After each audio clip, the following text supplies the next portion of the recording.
What are the four pillars? Tradition, honor, discipline, excellence. Banners up. Welton Academy for Boys, a breeding ground for the future leaders of America, an institution dedicated to achievement, virtue, and conformity. A school whose rigid standards are upheld by every single teacher, except one.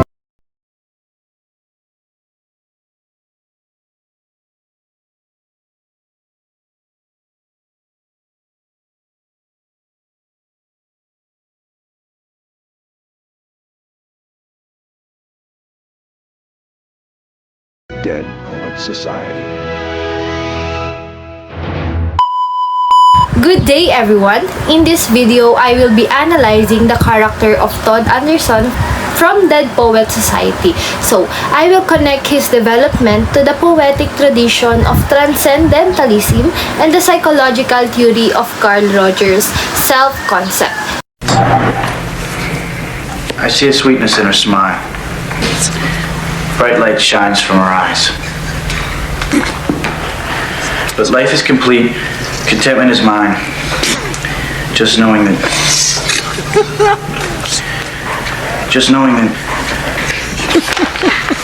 she's alive.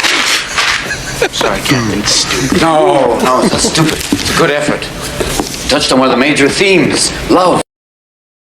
Todd is one of the most relatable characters. Tahimik siya, insecure, and takot siya mag-express ng sarili. And throughout the film, makikita natin on how he finds his voice. So, at the beginning of the film, we can see that Todd is very reserved and anxious. Hindi siya sumasagot sa class, and parang lagi siya kinakabahan. He also compares himself to his older brother, kaya feeling niya he is not good enough. So, dito pa lang, we can see that mababa yung self-confidence niya. He chooses to stay silent kahit may mga thoughts naman siya. Now, let's talk about transcendentalism. Transcendentalism is a poetic and philosophical tradition that focuses on individuality, self-reliance, and trusting your inner voice. Sinasabi nito na we don't have to follow or we don't have to do yung expectation ng society. We should follow our own truth. Diba? So, basically, yung message nito is, we should stay true to ourselves, kahit mahirap, because that is what really matters. Now, let's connect that to Carl Rogers' self-concept. So, according to Rogers, meron tayong tinatawag na self-concept. Ito yung perception natin sa sarili natin. And it has two parts, which are the real self and the ideal self. Kapag hindi siya aligned, nagkakaroon ng insecurity or discomfort. This is called incongruence. So, and in order to grow ng isang tao, he or she needs a support and acceptance, what we call unconditional positive regard. So, Mr. Anderson, so you're sitting there in agony. Come on, Todd, step up. Let's put you out of your misery. I didn't do it. I didn't write a poem. Mr. Anderson thinks that everything inside of him is worthless and embarrassing. Isn't that right, Todd? And that's your worst fear. Well, I think you're wrong. I think you have something inside of you that is worth a great deal. So, and eventually, Todd creates a poem. Bigla siyang naka-express ng emotion niya, di ba? So, dito din nakikita na kapag binigyan siya ng support, kaya naman pala niyang magsalita. So, unti-unti niyang tinatanggap yung sarili niya. So, this reflects transcendentalism kasi he starts trusting his inner voice, and psychologically, this is what his self-concept begins to improve. Todd, it's okay, Todd. It's all right, Todd. Todd. It's okay. It's okay, Todd. It's all right. He wouldn't have done it. You can't explain it, Todd. It was his father. No. He wasn't that. His dad was. His father did it. It's his father. Explain it, Todd. Todd, leave him be.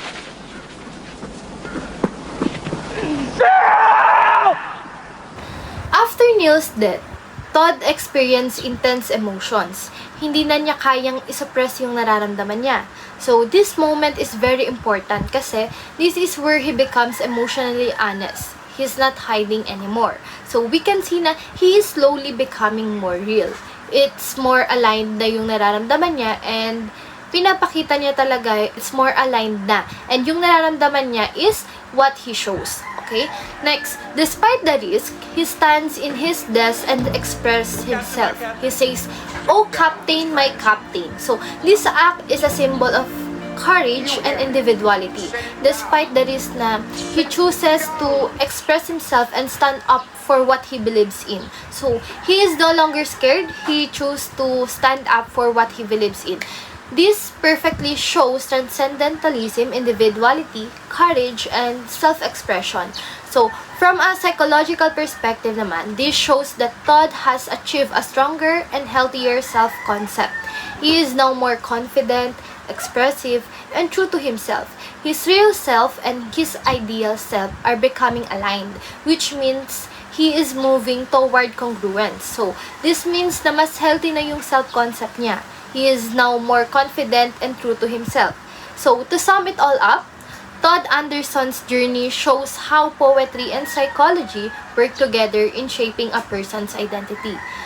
Through transcendentalism, we see the importance of being true to yourself, and through Carl Rogers' theory, we understand that growth happens when a person is supported and accepted. So, Todd's journey reminds us na hindi madaling hanapin yung boses natin. But once we do, it changes who we are. That would be all. Thank you.